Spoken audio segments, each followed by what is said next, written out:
From Crosby Village to your radio. Bliss Radio.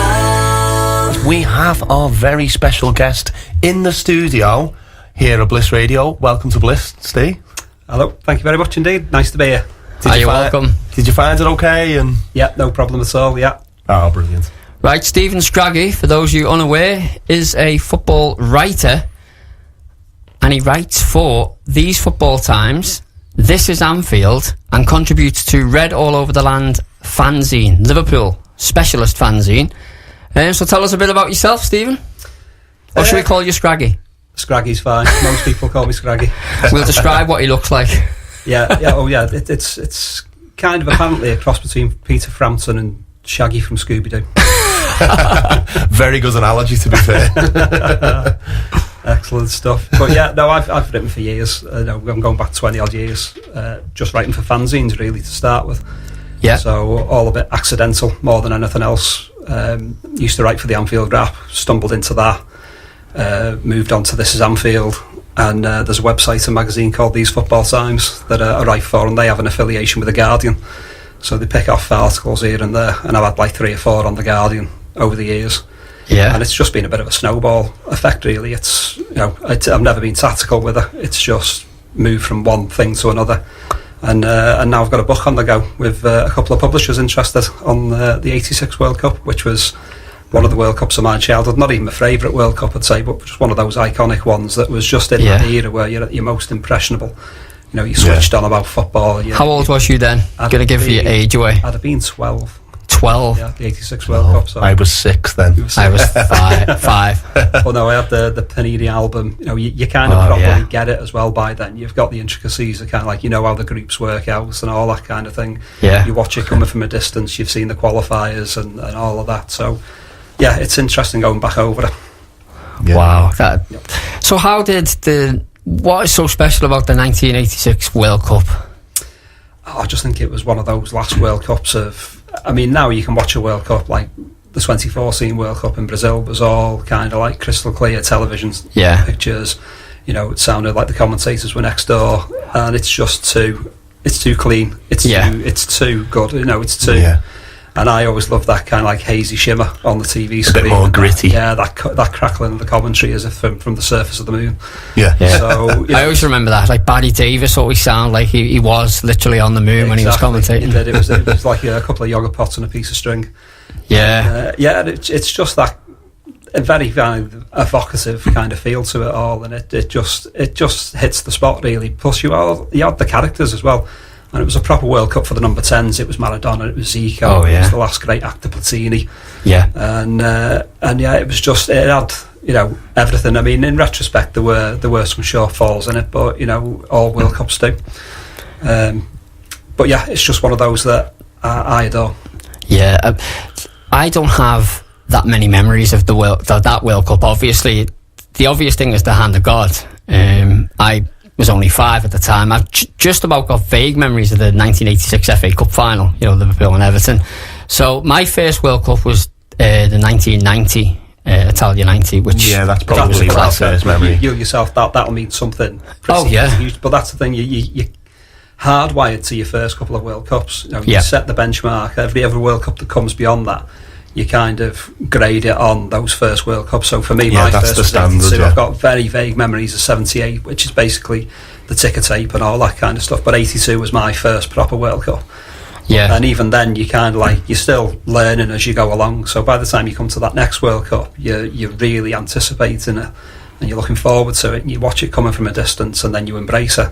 And by the time you get to your first one, when you're kind of into mid-teens, so I'm 16 by Italia 90, and as much as I bought into it, retrospectively, I'll downplay it, and I've slagged Italia 90 off countless times in since, and it'll never live up to the 86 basically in your eyes. To what went before, and I think over a period of time they've just lost the characters. It's just too laminated. The more it moves on. Yeah. So what can we expect from the book? It's going to be a collection of kind of like my recollections of it happening as it unfolded, and then kind of retrospectively looking back on it and seeing if those memories that are in your head are correct. So I'm rounding up people who were involved in it. You know, I've managed to interview some interesting people along the way so far, and there's more to come. Oh wow! I was exchanging emails with a fellow called Clive Toy, who was one of the brainchilds of the NASL, the proper New York Cosmos era of American soccer. Yeah, and he was interesting to talk to because like the '86 World Cup was meant to be in Colombia. So they won. Right. So they won to host it in like '74, but then they couldn't fulfil it. So it was only by '82 that they eventually, admitted defeat and said we can't do it. Yeah. So they had a fresh kind of bidding process for whoever was going to host it, and the US went for it, but because FIFA and the NASL were at loggerheads, basically, although it was the common sense host to have, they wouldn't let them have it, basically. So it was interesting talking to Clive Toy over those kind of intricacies of it all, and he came up with some cracking stories about even being in Mexico and stuff like that. He was at that England-Argentina game, for instance, and he was crowded by like a gang of Argentinian fans thinking he was English. After the match, walking back to his car, he said, and he said that was a bit hurry, like, and he thought, I'm going to get a kick in here, but it was anything but. They were actually kind of like really enthusiastic and everything. So no, when he was American, but even they wanted to come over and kind of console him, thinking he was an England fan. He thought he was in for a bit of a. So it was more of a nice confrontation. It was one of those confrontations where you think I'm in trouble here, but no, you're far from it. I think we've probably all been in those situations. Oh, definitely. Appreciate that. I'm going to have a look at that World Cup, some of the games. I've got a few down here. The obvious ones. Should we start with the England one, the big one? Or should we go even before that, actually, the group stage? Yeah, sure. Can you remember? Yeah, they were poor. They were a terrible team, really. Yeah. There was this fixation Bobby Robson had on Bryan Robson, and it had to simply revolve around him. And it was kind of, even looking back now, I mean, I get access to kind of like the Times archive, so you can read articles of around the time and the build up to it, and just the very tone of it. It was kind of like very well, if Bryan Robson isn't fit, we've no chance, and it was, and I remember all that. And I can remember going into that World Cup not anti-England, but just not all that bothered. There wasn't a single Liverpool player in the squad, for instance, because infamously that '86 Cup final. Every player involved in the starting lineup was an international for another country. Mark Lawrenson was the only English-born player in that Liverpool side, but he played for the Republic of Ireland. There was Peter Beardsley and John Barnes who hadn't signed for Liverpool yet. Liverpool, and that's the interesting thing as well for me as well. Is I think the most interesting thing about that England side, or the thing that I wanted to see most, was Beardsley and Barnes. Even then at that time, and it was that freedom of movement and that skill that they had. Two absolutely world-class players in the prime. That was the annoying thing, is that everything was revolving around Bryan Robson and how he simply had to be fit, and yet there were these players that you think, no, there's more. It's not all one player, it's a team, and that annoyed a lot of people, though, that concept that everything was, Bryan Robson was the be-all and end-all. Well, there was an incident with Ray Wilkins. The Morocco game. He got sent off for throwing the ball at the referee. It was a bizarre kind. It was a terrible game, but there was kind of like a little 2-minute schism, or kind of like match playing schism. Because Bryan Robson dislocated his shoulder. He went down heavily and dislocated his shoulder. It took him a few minutes to get him off the pitch, but as soon as play restarted, Wilkins managed to get himself sent off. So it was kind of like England lost the entirety of their central midfield in the blink of an eye. But if anything, it actually kind of it brought a coherence around it actually threw a set of players together that gelled brilliantly. So by the time they got to that kind of like Poland game where they had to win, they kind of threw out the shapes in a kind of like, well, not that it didn't matter, but it had reached, a win or bust point, and they just kind of like went out there and played. It was like there was no pressure. It was a pressure thing. So you had like Peter Reid came in and Steve Hodge and stuff like that. And he brought Peter Beardsley, and there was changes made, and it wasn't just the case of the injured and suspended players that were out. he made changes, and it just got to what it was with Bobby Robson was that he would make bold moves, but only when he was backed into a corner. Right. Yeah. So there was that kind of like, well, if he'd have gone into the tournament in that frame of mind, then who knows? Oh, Well, yeah. but bizarrely, Morocco ended up topping the group here. So we'll talk more about England and as the tournament progressed in just a moment. The Bliss Radio Sports Show. Bliss Radio. Quick update on the Man United and Chelsea game. Man United are now winning 2-1. It was a goal scored in the 73rd minute. By Martial, I think he scored his second goal there, Lou. Martial, that's his second goal. Running for a hat-trick there. Is that good news for Liverpool fans, or would you take a draw? Would you rather it be a draw? No, I'm happy for United to win that. Mid-table strugglers taking points off a title. It'll stop them from getting relegated at least, won't it? Could that be a turning point? Although maybe the Newcastle game for United was the turning point the other week. Right. Back to the 1986 World Cup. I've got a few games in front of me. We were talking about England and their progression into the knockout stage. So where did it go to then? They actually got better as it went along.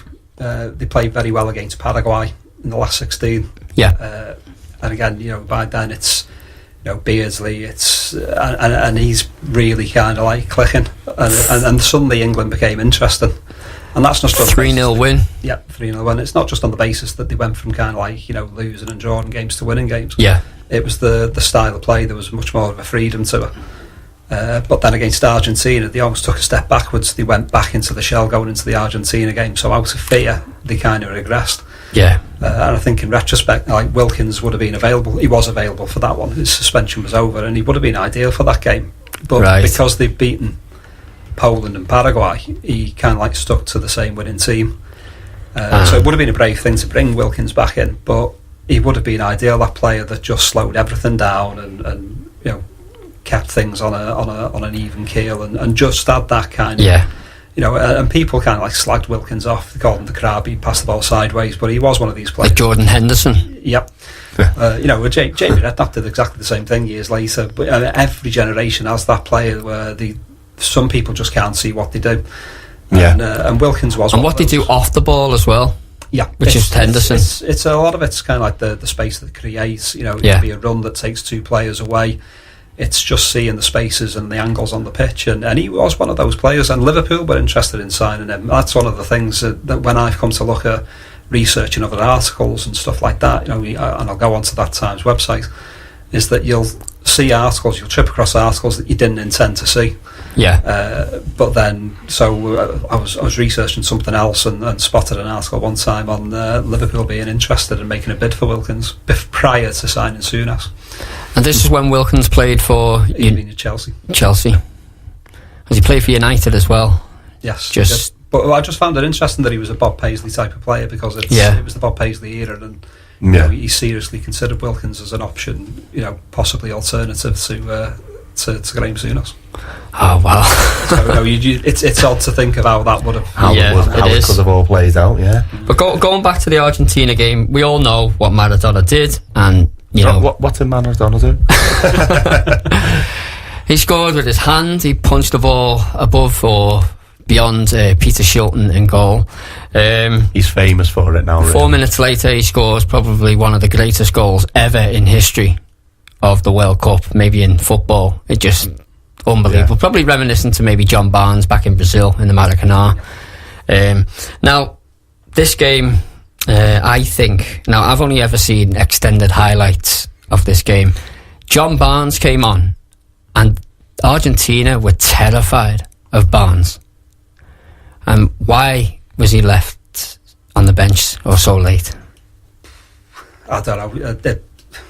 I think Bobby Robson was protection first, basically. Yeah. His nature was, and that's the complexity of it. As Ipswich manager, he was very expansive. He was, it was a lot of fluid football.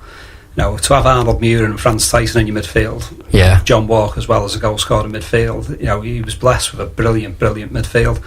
And I think he just never had players of the calibre of it. He didn't have a Muir and he didn't have a Tyson. You can point to, if it had gone in and played kind of like Wilkins and Hoddle on a game to game basis, which would have meant him kind of like not having Bryan Robson in his side, then it could have been he could have had that type of player, but he was just protecting. He wasn't brave enough, basically. Right, and so Lineker scores in the 81st minute, but he almost scored again, didn't he? Or was it beforehand? The last couple of seconds it was. Crosses by Barnes and 3 minutes. Yeah, Barnes really went in and just tore them apart. He was handed that kind of like, just go out there and do whatever you can, and the England players were basically told, get the ball to Barnes and let's see what he can do. Yeah. They were 2-0 down with 20 minutes to go. There was nothing to lose by then apart from the match itself, which appeared to be lost. Yeah. And Barnes was at his mesmerising best. There aren't many better spells he had in an England shirt than that 19 minutes or so that he played against Argentina. But going back to those Maradona goals, I not one of those that lament what he did. I think there's brilliant artistry in both of those goals. I absolutely love that first goal that he scored. It's that epic sleight of hand. Yeah, it's a work of art. It's a work of art, and I've had a great. And then in the book, I'm quite sympathetic towards the hand of God. You must be one of the only people that are.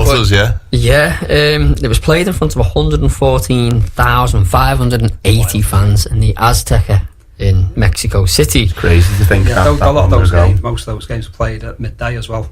The heat. Oh, wow. On that pitch must have been European ridiculous. Which is probably why South American teams did better when a World Cup was held on South American soil. So beyond that, Argentina go on and become champions of the world. Argentina, and that's another thing in the book, is that with the book I'm doing is I write about the hand of God early on to try and it's the elephant in the room, and you get it out straight away. So later on towards the tail end of the book, the idea is that you approach Argentina on a much more level basis on why they won the World Cup, take the hand of God away, and this is why they won the World Cup. It wasn't just about Maradona. They had a good side. Borussia was a great player, Valdano, Batista was a proper enforcer, and across the board it's little known how good of a side that was. But also everyone focuses on the one incident. Plus, if I asked you, like, what's your abiding memory of Argentina at that World Cup prior to the hand of God, you might struggle to think of a single game they played. Everyone kind of remembers the quarter-final, and then they'll remember the 2 goals that Maradona scored in the semi-final against Belgium. But it's like their World Cup starts against England, and it didn't. It was before that. So it's bringing a lot of that kind of thing in. It finished 3-2 in the final, 29th of June 1986, against West Germany. Goals from Rummenigge and Voller for West Germany, as they were called at the time. Goals for Argentina, do you remember? Yeah, it was Brown. They had a player called Brown. Lewis Brown, I think he was. Header from a set piece, and they got the 2 early goals, and it was all Argentina. It wasn't all that great of a game, really. It was just looking quite pedestrian, and then West Germany out of nowhere just fought the way back into it, and it was a very un-Germanic thing to do at 2-2 to go forward. Then what they would have normally done is kind of like, just shut up shop, we'll take this game into extra time and we'll really stretch you and test your nerves. Drag it out as long as you can. They tried to go forward on the forward thought, thinking, we've come back now, we've got our equaliser, we'll go for a winner, which is just unlike them, and they got hit on the break for the winner then. Do you know that prior to like this year's World Cup, for me, I'll always say it's the last great World Cup final. Do you know Bizarrely, the referee was from Brazil? Yeah. It's a bit of useless information, I suppose, maybe. Well, that's it. They had to have a Brazilian element to that final, considering what they'd done in 1970. Again, in front of nearly 115,000 fans. Massive. That's and incredible. That's the thing. The World Cup's got to go back to Mexico in 2026, or at least part of it. And but like I say, you're not going to get that hazy shimmer on the TV screen or that crackling comment. They should have a red button. A red button option for, where you can watch it old style. It makes me want to search for a DVD or something and just look it up, because I do like all that retro. I'm not a big fan of international football, but you're probably not yourself when it comes to. Well, for me, I mean, I do and I don't. That Nations League's just an abomination of an idea. Yeah. And I don't mind the odd qualifier here and there, but, I'd rather put myself in the eye with needles than watch a friendly, and it's just... I'm totally with Jurgen Klopp, his complaint this week. Yeah. Well, give me a World Cup and a European Championship, then, I'll happily sit there and watch it with... Oh, yeah. And absolutely. And for me, no real vested interest, I wish England well, but they're not really my team. No. Me neither. It's like watching someone else's, So especially when it's hard to cheer for Chelsea, Man United players, and that's why fans who support lower league teams are heavily invested in England. I suppose it's their trip away. It's their it's their only chance, really, isn't it? Of glory. It's their adventure. Yeah. So still 2-2 in the Chelsea. It's now 2-2. I should say, because it was 2-1. Yeah, it was. So now 2-2. Lee's going to look up the goal. I think Ross Barkley. I can see there. My eyesight. Yeah, it's not great, but he scored in the 96th minute. Oh, so is that over now? That's finished. Ross Barkley in the 96th minute. 2-2. That'll do. I think the win for United probably would have been better for Liverpool, but 2-2. At least both teams have dropped points. Yeah, so that's a good thing. United are closer to the relegation zone now. So we're going to move away and talk about the things you write about on other websites. So can we expect a date of this book? Oh, it'll be next year sometime. Next year. No solid date. Really looking forward to that. Once obviously we have all the dates and everything, with me and Gary being here every week, we'll keep you updated when you can get the book, and hopefully we'll get you in again just before the book's released as well, and we'll discuss it more. Coming up shortly, we're going to talk to Liverpool about Liverpool, and I want to find out how you know each other properly. Okay. So you're going to have to tell me. Scraggy's got a nice little nickname for Gary, which we'll find out after this.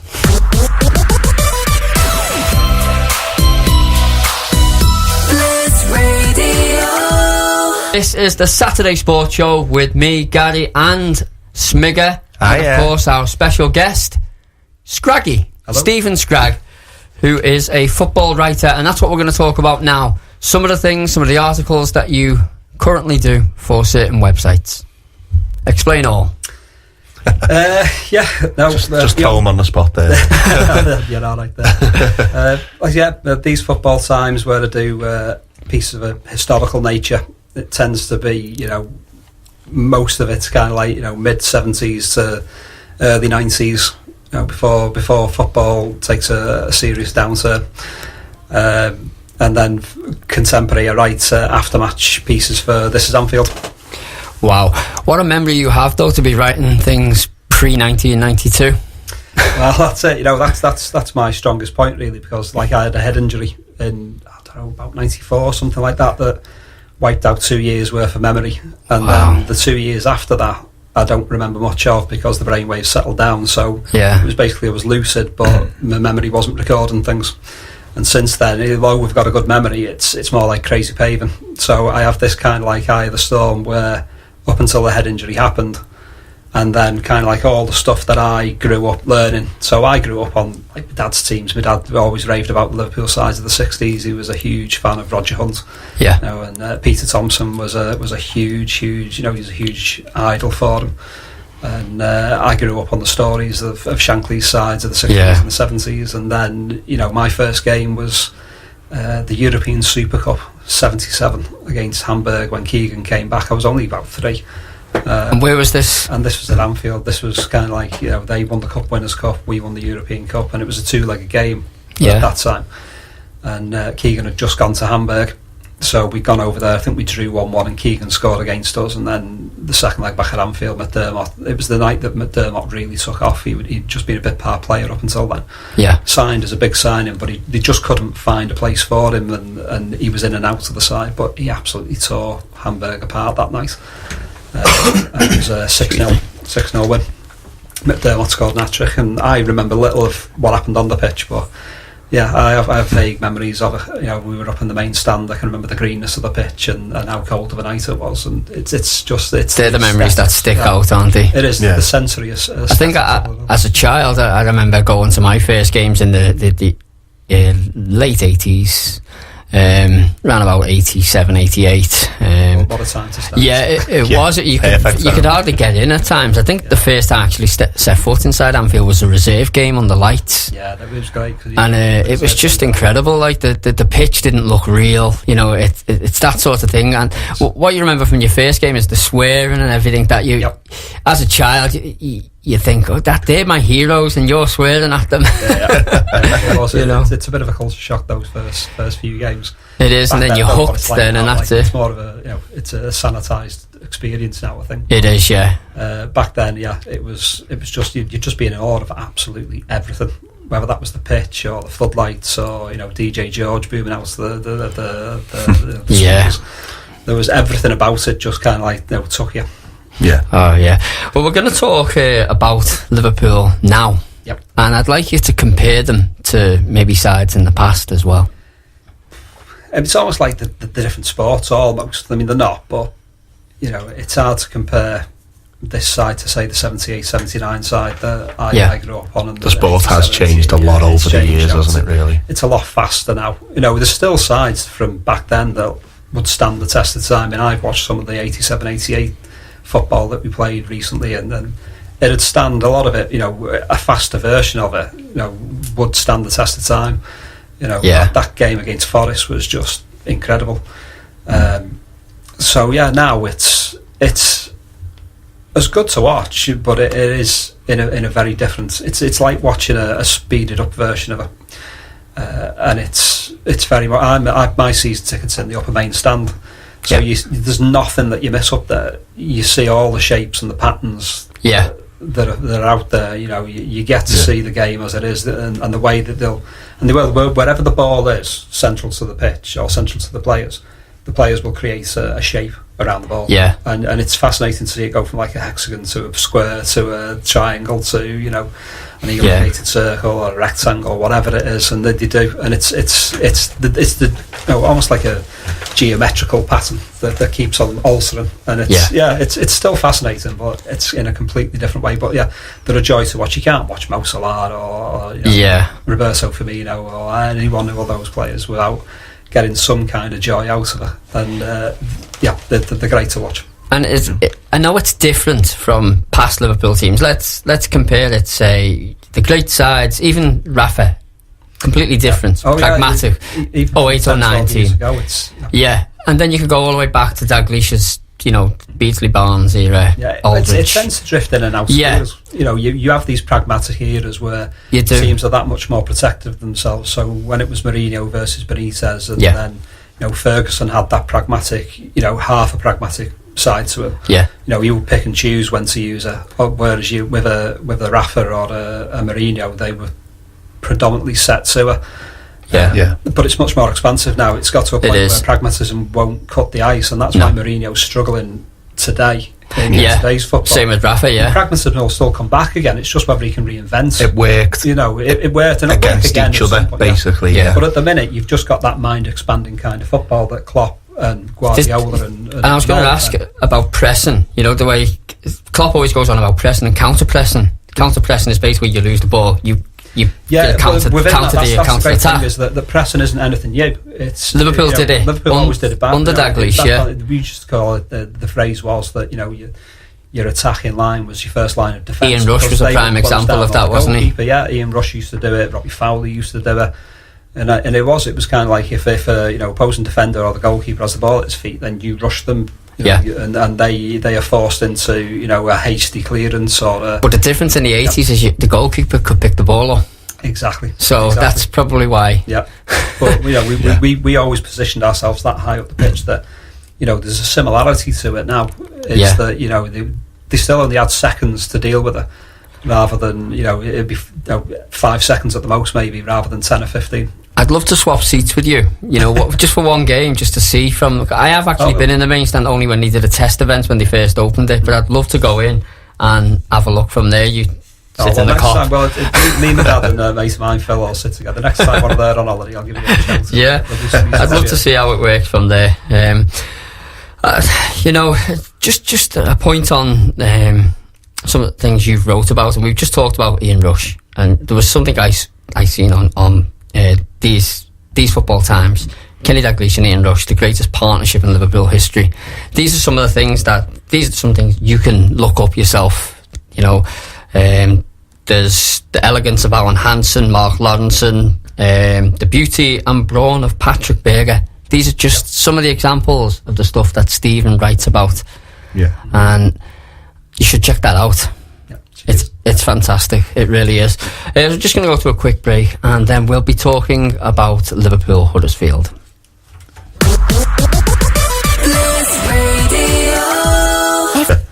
Anyway, we've still got Stephen Scragg in with us. Hopefully we should be able to keep him here for another 6 hours. No. Okay, maybe not that long, but we've got him a little bit longer. I wish we did have him longer, because very interesting stuff. We're going to talk a bit about Liverpool, today's game. But before we do, let's talk about how we met. Finally, if you're not aware, me and Gary have been friends since we were about 7, something like that. And I've always known that Gary and Scraggy have known each other, but I've never known the full story. Now, Gary seems to be hiding something, I don't know what, so I'll let Scraggy tell the story. Yeah. Go on, how did you ruin my life? Well, that's the thing, like going back to the head injury for me, it's kind of like I always forget names, I struggle with names, but I'll always go for kind of like likenesses. So it's kind of like, you know, such and such a person looks like such and such, and we always meet up on Flagpole Corner where Andy sells the fanzine pre-match, you know, and it's a collection of people who will drift in and out. Yeah. And Gary was one of those that just started drifting through, and it was one of these that just nagged away at me. It reminds me, doesn't have to remind me of someone, and then eventually the penny dropped one day, and it was there's a certain meerkat who loves selling insurance, and, who wears glasses. He wears glasses, and, under the name Sergey. He is Sergey. And that was it.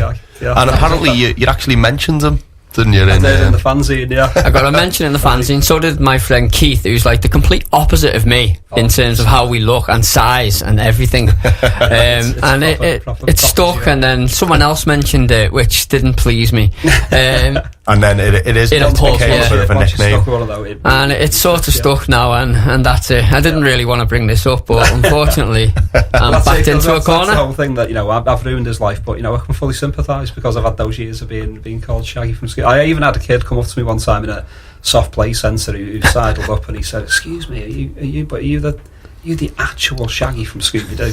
And I think the live action movie. Your live action, he actually does look like the live action one, Matthew Lillard. not the cartoon plays one. him in the actual. I had a spate of it where people had just kind of like accost me, like I mean Wembley one year for one of the cup finals.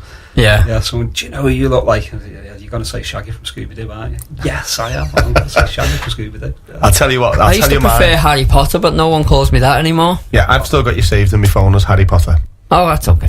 So there's a badge of honour to be Sir Guys, simple. So the people come up to you and try to do the, like, let's get out of here, Scoob. They do. Hi, Shaggy. I get a load of Scooby-Doo impressions. The only lookalike I've had, and you'll actually remember this, Gary, me and Gary were on holiday in Mexico a few years ago, and it's the one I'll tell everybody. It's the best lookalike ever. Yeah. Somebody actually in Mexico came over to me and asked me if I was David Beckham. Oh my word! Honestly, I think he's lying. They actually came over and asked me if I was David Beckham, and I said no, but I get that all the time. No. Excellent. Well, I brought him up. He got accosted one time, and someone asked him if he was Dave Besant, and he was just devastated. We've only got a few minutes, unfortunately, but Liverpool in action today. Huddersfield. I think it's our biggest test of the season so far. Yeah. It's 2 weeks off now. Yeah, you know, we've not won in our last 4, you know, and that's a deceptive kind of position to be in because of there being kind of like a Champions League game, a League Cup game, but those 2 league games kind of like it was Chelsea, wasn't it? And it was the other one we played, and we got it was City, wasn't it? City, so and we have these 2 draws. It's the Napoli one that sticks out, though, isn't it? Because how poor Liverpool were. To detach the cup games from the league games for me. Yeah, and you know we can only follow through on what we've been doing in the league, and the last 2 games were draws, but they were draws, you know, snatched from the jaws of defeat. You know, for City to miss that late penalty so emphatically, you know, for Daniel Sturridge to score that equaliser at Stamford Bridge, you know, we should take, you know, a boost out of those, but having not won in the league for the last 2 games, we need a win. It's been a fortnight since we played, and it's just that test of being switched on enough to just go out there today and do a no-nonsense win, 2-0, 3-0, whatever it is. Just get it out the way. Today needs to be a business as usual kind of victory. And that's the test for us today, is that can they go out there and do that? Because that's the type of performance and that's the type of action that will win a league title. We need it, basically, yeah. And that's where I'm coming from, is that today's arguably our biggest test of the season. And there's been some comparisons to United last season who pretty much the same sort of run. I've read same points at this stage of the season, and then they lost to Huddersfield. So let's hope this doesn't happen. I don't know a great deal about Huddersfield, and I don't think many people other than Huddersfield fans, the players are virtually, I don't know many of them. No, I mean, that's the position I'm in. I watch Liverpool and I watch very little of everyone else, and that's just, it's got to that point where it's just, it's hard to watch other people's teams now, and too much football. It's too much football. There's overkill of it. Whereas back in the 80s and even the early 90s, it felt like an occasion for a match to be on television. You'd go and watch it. But now you can watch absolutely anything you want, one way or another. Whatever game it is, wherever it is this weekend. And you can pick, and that's what I do. I'll pick and choose. If it's the Milan derby, I'll sit and watch the Milan derby. By the way, that Milan derby is tomorrow. It is indeed, That's my game this weekend, away from watching Liverpool. That's the game. So it's 7:30, I think it is. Yeah, so that's one to look forward to. I'll be watching in and out of the NFL. I'm watching that. But Huddersfield, it's just, it's, that concept of can they can. But no, we just have to be switched on and go for that business as usual. Look, Huddersfield are 18th in the league. 8 games and only 3 points. They've yet to win. They will win somewhere. They've yet to win. So 3 draws, 5 defeats. They play quite a pragmatic formation. They play 4-2-3-1. So that's, to me, 2 defensive midfielders. Yeah, but it's one of Klopp's mates, isn't it? So, he's going to be. And they are organised. They're always organised. It's just, they're now in the second season back up, isn't it? So it's that second season syndrome for them. And David Wagner, if he falls at Huddersfield at some point over the autumn winter, then don't be surprised if he tips up at Liverpool on the coaching staff. Okay, well, to wrap it up, I'm going to ask you both a question that Gary hates it when I ask him this question. Match predictions. What's the score going to be? I'm going for that business like 3-0 win. 3-0. I'm going to say 3-1 for the change. I say 3-1 to every single game. What do you think, Gary? 5-1 Liverpool. 5-1 Liverpool. Like it. Why not? Okay, well, big thank you to Scraggy for coming in today. Thanks for the invite. And, great. And hopefully we'll get you in again soon sometime. Yes, sir. And good luck with the book. Thank you very much. And everything else.